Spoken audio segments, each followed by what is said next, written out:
So, what's up mga idol? Welcome.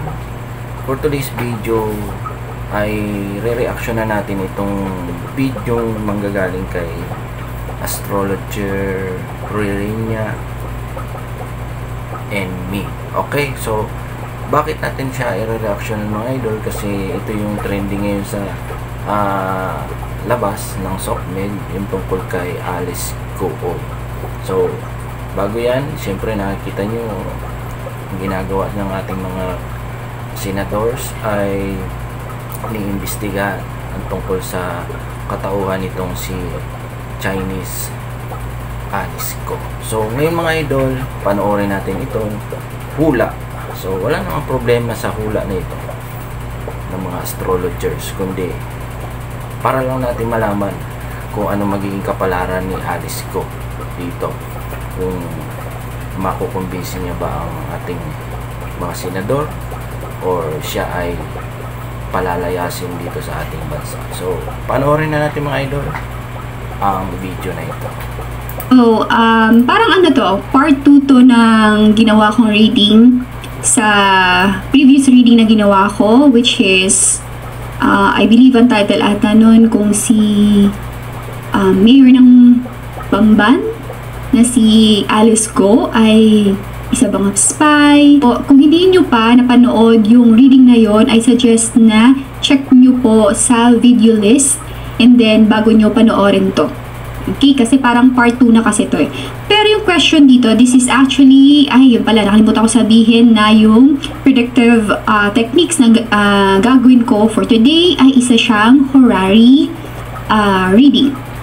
So, ano ang horary reading mga idol? So, yan yung parang prediction 70%, no? Kung saan ang hula ay magiging possible or hindi. Okay? Predictive reading siya. So, ang question dito, anong kapalaran na naghihintay kay Alice Go? Also known as Mayor ng Bamban, which is, yeah, Mayor Alice Go. Alright? Okay. So, nung nagcast ako dito ng chart, yung signifier ni Mayor Alice Go ay Cancer, which is ang ruler ng house ng Cancer ay Moon. Ito nakakaintriga dito. Kasi, yung Moon niya ay nasa Capricorn. Which is, sa astrology kasi, ibig sabihin na yung parang yung buhay niya or yung kapalaran niya ay nasa kamay ng kumakalaban sa kanya. When ibig ko sabihin dun sa kumakalaban, hindi naman ibig sabihin na kalaban talaga, okay? Kumbaga ano to eh, against sa kanya.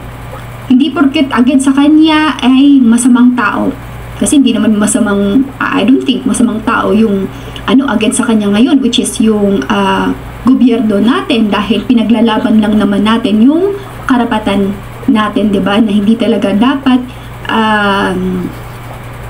tinatangkilik yung mga bagay na hindi totoo, baga hindi legit, kasi di ba kini-question yung ano niya, yung identity niya, kung talaga totoong Filipino ba siya or Filipina ba siya, kung talagang legit ba yung pag-process ng mga documents niya.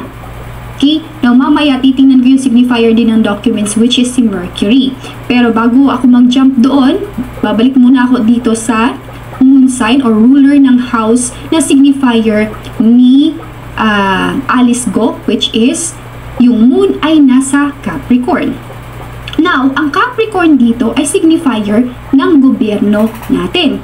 Now, yung ruler ng Capricorn ay nasa 9th house, which is Pisces, conjunct with MC, conjunct with Neptune. So, itong tatlong nabanggit ko, ibig sabihin na talagang tinitingnan nila ng mabuti kung talagang legit ba talaga tong si Mayor Alice Go. Ang Neptune kasi ay signifier of deception. So, yung tinitingnan nila kung niloloko lang talaga sila o talagang nagsasabi ng totoo. Pero base dun sa pinapakita dito na kasi 29 degrees ang ang Neptune dito, which is signifier na tingin talaga nila ay hindi legit. Okay? in conjunct with MC pa, which is public. So alam to ng publiko, or sinasabi nila sa publiko kung ano man yung nakikita nila dito na parang ang dating is deception. Okay? Now, when it comes to 9th house, ibig sabihin na yung gobyerno natin ay nasa magandang path. Okay? Kasi 9th house kasi is a house of luck. So, kung ipagbabase natin gobyerno against kay Mayor Alice Go, ang pabor ay nasa gobyerno natin. Dahil, pinapakita dito na nasa tama sila. Okay? When it comes to 9th house kasi, this is a house of,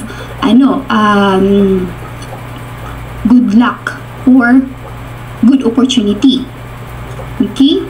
Now, ang Saturn pa, pag nasa Pisces, ibig sabihin malakas. So, kung i-compare yung energy na signifier ng planeta ni Mayor Alice Go versus sa gobyerno natin, ay talagang talong-talo si Mayor Alice Go. Kasi hawak siya ng gobyerno natin. Kumbaga, habang naglalaban sila, pinaglalaban ni Mayor Alice Go na taga-Pilipino siya, pinaglalaban ng senador natin kung talagang tinitinan kung totoo ba o hindi. Pero, pinapakita dito na mas kakampihan ng mga sambayan ng Pilipino yung panig ng gobyerno kasi maraming nakikitang mali ba. Now, speaking of documents, ang documents dito ay andito sa, signifier kasi ng documents sa astrology ay si Mercury. Which is, si Mercury ay nasa Taurus. Ang Taurus kasi ay signifier of bibig. So, salita. So, pagdating sa documents, more on salita lang. Hindi siya, kumbaga, masasabing solid na dokumento. Now, si Mercury pa dito ay conjunct with Uranus. Ang Uranus kasi signifier nga to ng alien. Alien, ibig sabihin hindi Pilipino, taga ibang bansa, pinanganak sa ibang bansa at hindi legit na nasa, or parang kasi kiniklaim niya, 'di ba, na pinanganak siya sa Pilipinas. Pero dito sa pinapakita ay yung documents niya, yung legit na documents niya ay galing sa ibang bansa at hindi sa Pilipinas. Okay, so ito yung pinapakita dito sa chart. Now, ito yung parang exciting part ng reading na to kasi, di ba, ang tanong kung anong mangyayari sa kanya. Yung Jupiter dito ay nasa 12th house. Yung Venus dito ay nasa 12th house. Yung Sun dito ay nasa 12th house. Now, sabihin, uy, ano ba ibig sabihin ng 12th house? Ang ibig sabihin ng 12th house kasi ay traveling na magta-travel ng malayo, isolation, at kulungan. So, ibig sabihin na itong si Mayor Alice Go, malaki yung posibilidad na makukulong siya. Okay? And, ang question kung matagal ba siyang makukulong? Pinapakita nila dito na hindi ito magtatagal na ikukulong. Ikukulong siya, hindi naman ganun katagal, pero nakikita ko dito ay deportation, which is sending away. Ipapadala siya sa ibang bansa. Saturn, conjunct with MC, conjunct with Neptune sa 9th house. So, ibig sabihin na, ang Neptune kasi is traveling by water. And kung saang bansa tingin ng mga politician, kung saan siya galing, dun siya ipapadala. So, kung anong kapalaran naghihintay sa kanya, meron ko nakikita dito na makukulong siya, pero saglit lang, and then, i-deport siya. So, ayan mga idol, no? Yan ang hula. Makukulong or madideport. Pero, tingin ko mga idol, base sa kanyang lack of evidences, sa kanyang katauhan, wala siya may pakita mga documents, no? Hindi niya madidepensa ng sarili niya. So, possible nga makulong and then ma-deport. Okay?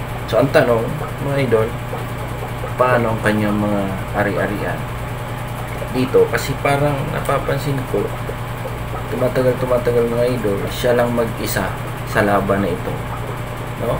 So, alamin din natin dito sa video na ito kung ano nga ang kapalaran niya, kung meron bang kasabwat or something, kung bakit, paano siya napasok sa politiko. Okay. Okay? Now, tinignan pa natin dito, andito ang North Node dito ay nasa 10th house, which is, ang North Node ay conjunct with Hygeia, Mars, and Chiron. So, magiging balala, parang mali ata pagkasabi ko. Tama ba? Balala or babala? Ay, sorry, hindi balala. Babala. Ayan. Pasensya na, hindi kasi ako pure Tagalog eh. I'm Cebuana. So, well, kahit naman Tagalog, di ba, nagkakamali din. But anyway, so may meron akong konting accent. Anyway, so pag sinabing Chiron kasi, Chiron is signifier of suffering. So makikita, magsasuffer talaga siya pagdating dito sa Pilipinas kasi hindi talaga siya makakalusot. Okay, kahit anong ipaglaban niya pa to, hindi siya makakalusot dito. Chiron in 22 degrees, signifier of bad luck. So, bad luck sa part niya. Kasi kahit anong gawin niya, hindi niya talaga makukonvince ang Senado or ang gobyerno ng Pilipinas na legit siya. Okay, so ito yung Chiron dito. Ang malala pa sa Chiron dito, di ba nabanggit ko, conjunction ng Mars, conjunction ng North Node, opposition pa ng South Node. Ang South Node is related siya sa past. Yung South Node niya is squaring with Moon, which is signifier ni Alice Go. Now, kapag nag-square si South Node in si Moon, ibig sabihin na talagang ipapadala siya kung saan talaga siya pinanganak, kung saan siya nanggaling. Now, titingnan pa natin kung anong dapat nating malaman dito. Now, yung 8th house dito, andun ang lot of fortune. At the same time, andito ang Pluto. Now, when it comes to Pluto, ibig sabihin ending and then new beginning. New beginning sa kanya, pero hindi new beginning sa Pilipinas. But instead, new beginning para sa kanya sa ibang bansa. So, ending sa Pilipinas, new beginning sa ibang bansa. Ganun yung kapalaran na nakikita ko dito sa kanya. Now, ang Venus, okay? Ang Venus is signifier of wealth, signifier of luxury, signifier kung ano merong si Mayor Alice Go. At yun ay, I don't know kung anong tamang tawag doon, pero i-hold ng Pilipinas kung anong meron siya. Pag pinadala siya sa ibang bansa, ano ba yung term na yun, singkong duling, walang ibibigay sa kanya. So, kung ano yung saplot niya, or I don't know kung magpapadala sila ng damit or something, pero wala akong nakikitang luxury dito na mga kung anong meron siya na madadala niya papuntang ibang bansa. Lahat ng mga luxury things niya ay sa Pilipinas lang. So, i-hold ng Pilipinas yun, sasabihin ng perhaps, sisibihin ng gobyerno, pero ito yung nakikita ko dito na na-acquire mo to sa Pilipinas, sa pagmamay-ari to ng mga Pilipino or Pilipinas or gobyerno ng Pilipinas. So, ito nakikita ko dito sa Venus and Jupiter sa 12th house and also yung Sun. Alright? Now, which is nakaka-intriga dito kasi nung tinignan ko yung Sun, biglang binigay sa akin na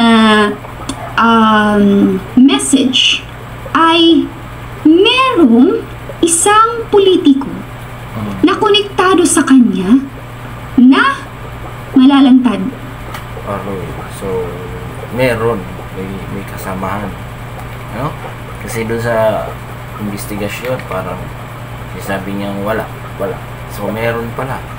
So, lalantad pala ang kasabwat. Okay? So, yun yung napapansin natin yung investigasyon. Gumugulong. Pinalabas lahat ng mga sa tablak. Official.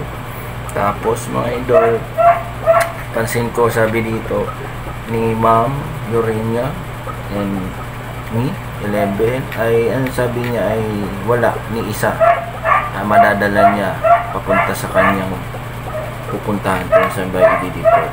Ibig sabihin, kukumpis kayo sa kanya lahat ng mga ari-arian. Paano na yung mga kanyang mga farm na sinasabi niyang farm?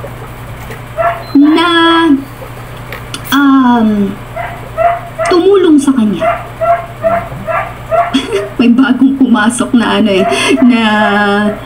messages, which is hindi ko na ini-expect to kasi ang pinaka main goal lang naman talaga ng reading, di ba? Kung ano yung kapalaran na naghihintay kay Mayor Alice Go. And then, biglang pumasok na isang politician na lalabas na magiging konektado sa kanya. Diba? Na when it comes to 12th house kasi, ibig sabihin na sangkot sa kanya, sangkot sa kung ano mang inaakusa sa kanya. Alright? And then, tingnan pa natin, sesquiquadrate. Pluto square Uranus. Pero etong nakakaano dito kasi pag bumalik siya sa bansa nila. Although, di ba nabanggit ko kanina, meron namang ending and new beginning. So, ending sa Pilipinas, new beginning sa ibang bansa. Pero hindi pa rin magiging maganda yung life niya sa ibang bansa. Kasi nakikita ko dito that there will be a problem. Pero, labas na tayo dun kung ano man problema meron siya dun, di ba? Pero magkakaroon siya ng problema dun sa bansa na, babalikan niya. Parang parang parusa, ganun. Yeah. That's sad. Parusa. Okay, so mag-ano nga ako dito, magpupull ako ng tarot card. Yung mga idol, putulin ko muna. So, hindi maging maganda ang kanyang kapalaran sa bansa niya kung bumalik man siya sa China. Bakit? Kasi nga, syempre, siya ang naging dahilan kung bakit yung pagiging spy niya ay natukoy. No? So, ang relasyon ng Pilipinas sa China ay medyo magkakaroon ng kaunting hindi sa kaunti, ewan kung ano mangyayari sa atin, lalo na yan sa usapin ng West Philippines na yan, no? Napakahirap. Alam naman natin mga idol na ang bansang China ay napakalaki, napakalawak, kahit nga ang United States ay ini-invade nitong China, di ba mga idol? So hindi imposible na gawin nila ito sa bansa natin, no? Kasi pagdating ng araw, tayo magiging alila nila. So ibig sabihin, ma-under tayo ng mga yan. So wag natin hayaan na tayo ma-under ng mga ibang mga ng China. Okay? Marami dito sa atin, mga Chinese, diba? Comment kayo dyan sa baba mga idol kung ano ang inyong masasabi dito sa tarot card at astrological compact ni Ma'am Urania and me, kung ito ba ay makakatotohanan o hindi. Pero sa tingin ko, ito nga ang kanyang magiging kapalaran. So, tingnan natin kung ano magiging additional message dun sa question kung anong kapalaran na naghihintay kay Mayor Alice Go. Okay, ito yung tarot cards. Nagamitan niya ng tarot card mo. Sa mga magpapahula, kontakin nyo lang siya mga idol. Kanyang YouTube channel, Urania and me, nandiyan sa taas. Credit to the video uploader, si Mark. Ay! Gusto kong makita kung ano yung pagkakakilanlan. Sandali, oy, haray. Okay, kasi ganito yon. Itong politician na to is embodying the energy of Gemini, which is, itong Gemini na to ay doble kara. Di naman lahat ng Gemini is doble kara, no? Pero nakikita ko dito, ibig sabihin na pabor siya sa Pilipinas, pero hindi siya pabor sa Pilipinas. Ganun yung energy niya. So, ibig sabihin, hindi siya honest talaga sa bansa natin. Yung tipong, kasi may mga Pilipinong kayang ibenta yung yung bansa nila. Which is bansa natin, di ba? So, parang willing na ibenta yung bansa natin for the sake of money. Okay? For the sake of perhaps luxury or perhaps kung ano man yung agenda niya. Okay? So, ito yung nakikita ko dito sa politician na konektado kay Mayor Alice Go. Ay, sorry. I do hope narinig nyo yung ko. Nakalimutan ko palang ilapit yung So, yeah, 6 degrees is signifier of a Virgo. So, matalino itong person na to. At siya yung mga kadalasan na nag-aayos. Like, oh, ako na bahala dyan, mga ganun. May problema ka sa papers mo, ako na bahala dyan. Ganun siya. And, pa natin. Nga pala yung question. Oh, wow. Six of Wands, which is signifier of victory. Pero, itong victory dito ay isang monster na pugot ang ulo. Diba? Monster na pugot ang ulo, tapos nasa orb siya. Pero ang energy na nakikita ko dito is about decision. Pag sinabi kasi na decision na pugot ulo, hindi naman ibig sabihin na pupugutan siya ng ulo, no? Ng bansa natin kasi wala naman tayong ganung, diba? Wala tayong ganung batas. At kahit nga bitay, diba tinanggal sa Pilipinas. Pero ibig sabihin nito na hindi talaga pabor sa kanya. So ibig sabihin na palalayasin siya sa bansa natin. Alright? So, yun mga idol. Now, i-check. Tuloy natin. So, nag-aantay ng astrological hula niya. No? So, alam natin na ito ihula lang, pero almost 70%. Check ko dito kung anong pagkakakilanlan, additional message dun sa politician na tinutukoy nila kung sino ito. Politician. Okay, yung politician na to ay nakatira sa city. Syudad.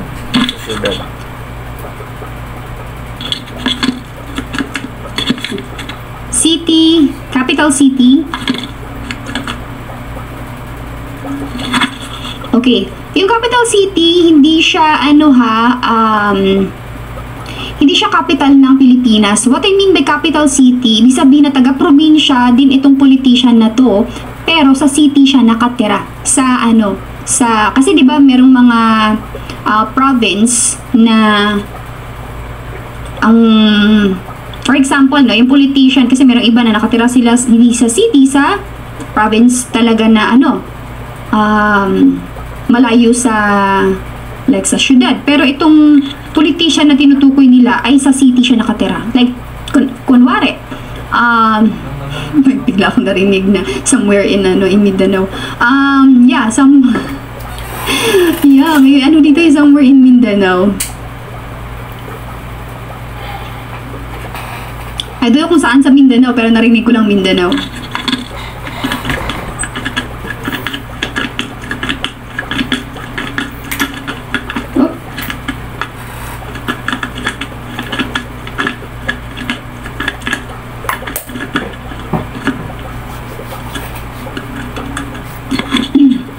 Okay, Page of Cups and ano to?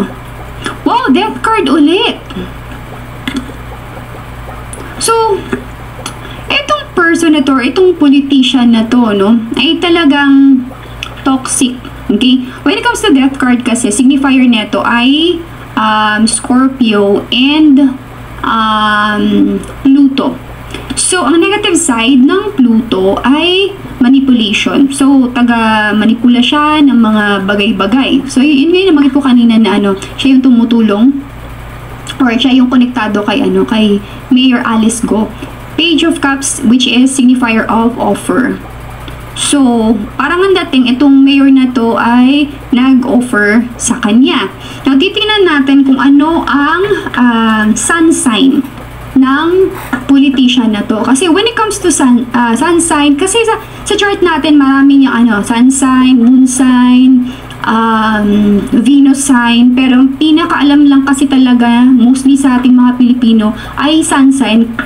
Ang sun sign, nakukuha yung calculation na yon sa buwan na pinanganak tayo.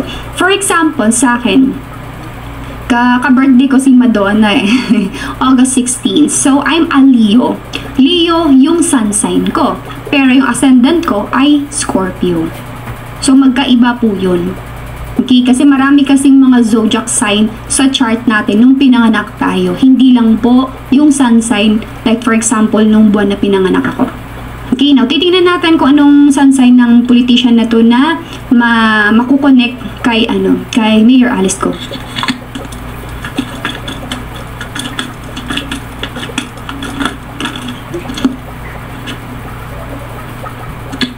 Air sign. Okay? So, yung person na to is either, When it comes to air sign kasi, Libra, Aquarius, and Gemini. So, malakas talaga yung energy dito ng Gemini. Another ano to eh. Three of Swords, and then, wow, Seven of Swords. Amazing. Alam nyo, yung Three of Swords kasi and Seven of Swords, signifier to ng pain. And kung titinan nyo po, maraming documents. Marami siyang tinulungan. Itong politician na to, na konektado sa kay Mayor Alice Go. Tinan nyo, daming papers, oh. Tapos yung mukha pa niya nakatago. So, kung sa tingin ng mga senators natin na si ano lang yan, hindi, marami tong tinulungan. Look at that, ganun kagulo ang papers ng yung mga Oy, sino kaya ito mga idol, politician na ito na tumutulong kay Alice Go, no? Hindi naman sinabi ni doon sa pag-imbestiga, tinanong ito ng isang senador sa atin, nasa Senado, kung siya ba ay mayor ng Pangasinan. Okay? So, inayos niya para maging, Filipino citizen, ganyan. Tingnan nyo, deception. Seven of Swords is signifier of deception. Signifier of sneaky behavior. It means na gumagawa ng kalokohan. Yan yung energy ng Seven of Swords. Ang Three of Swords pa ay signifier of walang magandang intensyon, nakakasakit ng kapwa-tao. Yung tipo na wala silang pakialam kung merong masasagasaan, basta't magawa lang nila yung gusto nila. So, ganun yung energy ng person na to. Maulit ko lang, yung sun sign na to ay air sign, which is Libra, Aquarius, and Gemini. Pero malakas talaga dito yung energy ng Gemini. So, pagdating sa sun sign na to, Gemini to. Kasi kung tinignan mo dito sa chart din, yung sun din dito ay nasa Gemini. And then, yung narify pa dito sa dalawang tarot cards, which is air sign, Gemini. Okay, so lovelies, ito yung nakikita ko sa readings. And, yeah, kung meron kayong suggestion, kung meron... So, ayun mga idol, putulin na natin itong video ni Madam Urania and me. Subscribe nyo siya dyan sa ating Credit to channel. Nireaction na natin ito kasi gusto natin malaman kung ano nga ang kapalaran ni Alice Go sa kamay ng ating gobyerno. Pero sa tingin ko nga mga idol, tama si Miss Urania and me na ito ay madideport. Makukulong muna pansamantala at madideport. At wala siyang makukuha kahit piso. Okay? Kasi ito ay pagmamayari ng Pilipinas. Lahat ng kanyang inilaan dito at ininvest, or sinabi niya nga na nag-divest siya, puro divest, ay hindi yan makukuha niya. Pagkos ay pababalikin siya kung saan siyang bansa. Okay? So mga idol, ang summary ko dito para sa akin, isa siyang spy. Mga idol, spy ng China. So bakit marami tayo na papanood na spy na ipinadadala lalo na sa US dati? Panoorin nyo mga idol, or search nyo sa Google. Google is my best friend. Alam nyo naman yan, makikita nyo dyan na hindi lang ito ang mga Chinese, or ask nyo si Ask Teacher Popo, no mga idol.